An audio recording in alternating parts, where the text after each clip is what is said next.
Baiklah, pada saat ini saya akan mempresentasikan mengenai fungsi vektor. Yang pertama, tentunya kita akan mempelajari mengenai pengertian fungsi vektor. Fungsi yang bernilai vektor atau biasa disebut fungsi vektor itu adalah suatu fungsi yang daerah asalnya berupa himpunan bilangan real dan daerah hasilnya berupa vektor. Jadi, fungsi vektor ini memiliki daerah asal yang merupakan bilangan real, sedangkan daerah hasil berupa vektor. Jadi ketika ada suatu fungsi vektor, lalu kita memasukkan bilangan real ke dalamnya yang adalah daerah asal, maka dia akan menghasilkan vektor lagi. Dia tidak menghasilkan bilangan real seperti fungsi linear. Karena kalau dalam fungsi linear, ketika suatu fungsi itu kita masukkan bilangan real, maka dia akan keluar juga atau menghasilkan bilangan real, atau memiliki kode main bilangan real juga. Nah, pada saat ini saya akan memberikan contoh mengenai daerah asal dan daerah hasil. Yang pertama adalah daerah asal atau domain, yang biasa disimbolkan dengan huruf D.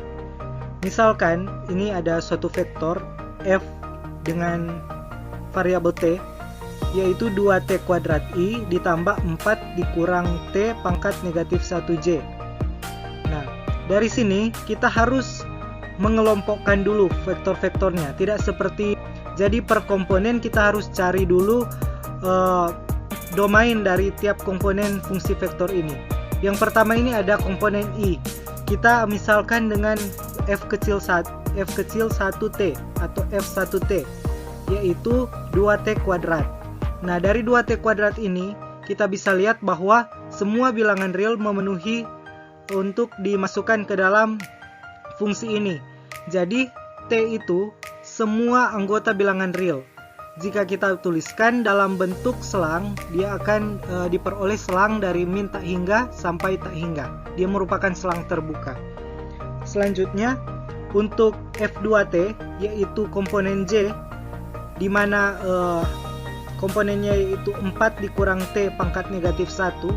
Di sini jika kita lihat dia memiliki pangkat negatif, sehingga jika kita ingin ubah ke dalam pangkat positif, dia akan menjadi 1/4 kurang t. Ketika dalam bentuk pembagian, pembagi atau penyebutnya itu tidak boleh sama dengan 0. Jadi dia harus bilangan yang bukan 0. Ketika dia bernilai 0, maka akan menghasilkan suatu bilangan yang tidak terdefinisi.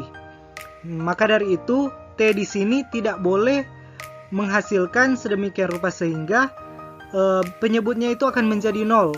Sehingga 4 harus dikurang dengan bilangan yang tidak menghasilkan 0.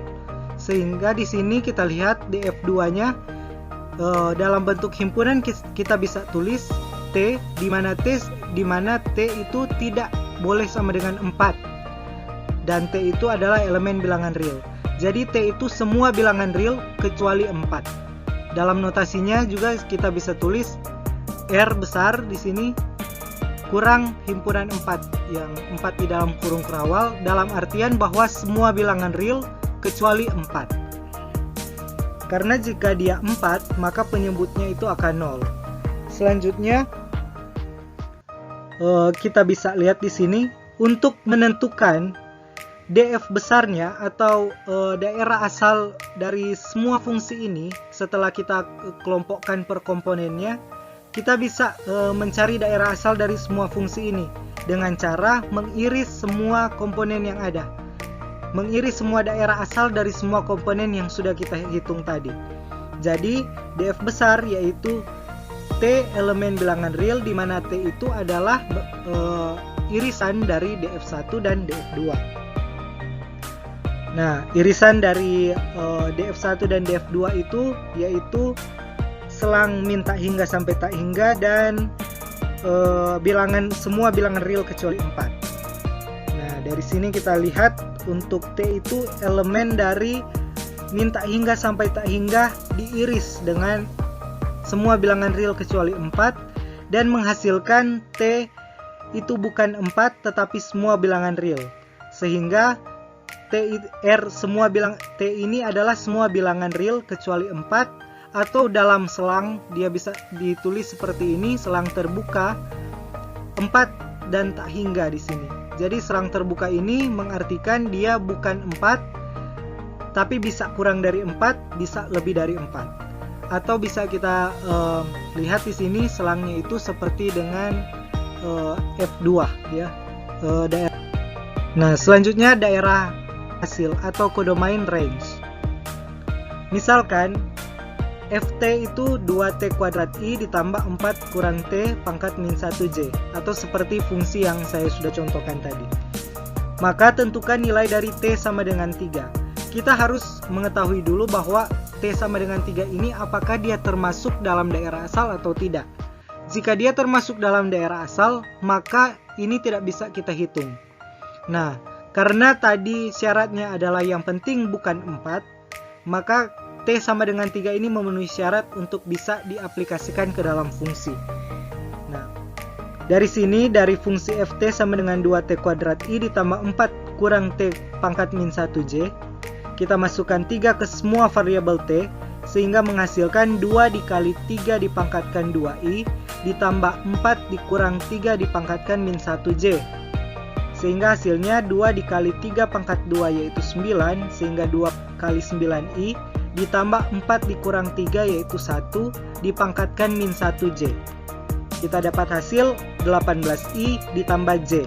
Nah, dari sini sudah terbukti pengertian yang sudah saya jelaskan tadi, bahwa jika suatu fungsi vektor kita masukkan daerah asalnya atau bilangan real ke dalam suatu fungsi vektor, maka pasti akan menghasilkan vektor juga.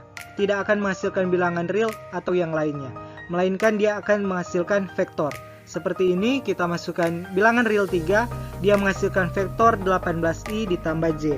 Atau dalam notasi vektor titik itu akan seperti di bawah ini, yaitu 18,1.